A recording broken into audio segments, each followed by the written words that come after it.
prestations annexes sont encore de prix. Des prestations annexes payantes, il y en a dès l'arrivée, car un parc bien rempli, ça ne suffit pas à en faire un parc rentable. Dès l'entrée, on doit abandonner sa voiture sur un parking. Seuls les vélos ont le droit de circuler dans le parc. C'est la première dépense supplémentaire, 20 francs par jour. Autre petite astuce pour gagner de l'argent, le téléphone. Il est taxé comme dans un hôtel, mais en plus on paye par forfait. Et ce n'est pas remboursable. C'est toujours par tranche de 50 francs. Oui.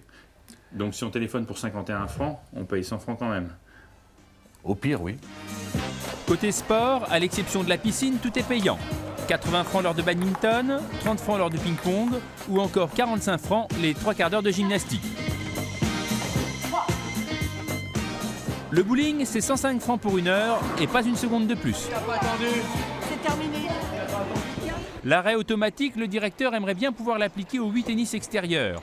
On accède déjà au terrain avec des jetons pour faire des économies de gardiennage, mais du coup, il n'y a plus personne pour contrôler combien de temps vous jouez.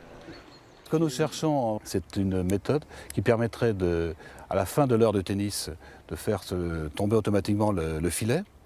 Et ensuite, lorsque le joueur commence sa partie, qu'il aurait soit un système de jetons ou autre qui permettrait au filet de se relever. Et ça, vous n'avez pas trouvé encore? Pour le moment, nous ne l'avons pas trouvé. Nous le recherchons, mais nous ne l'avons pas encore trouvé. Mais le principal centre de profit, c'est la bulle. Ici, il y a une série de commerces habilement disposés, à commencer par les bonbons en face de l'accueil. Il y a une seule entrée, donc tout le monde passe par ici. J'imagine que lui, il doit bien fonctionner, non? Ouais, c'est un berlingot, donc c'est à base de bonbons en libre service. Oh, c'est un produit sympathique, un bon clin d'œil pour les enfants. Et puis c'est vrai que ça marche bien. Et ce n'est que le début, car ensuite il faut passer devant tous les magasins et tous les restaurants pour aller à la piscine. Au bout du compte, chaque client va laisser en dépenses supplémentaires, autant que pour la location du cottage. Sport, commerce et restaurants font doubler le prix du séjour.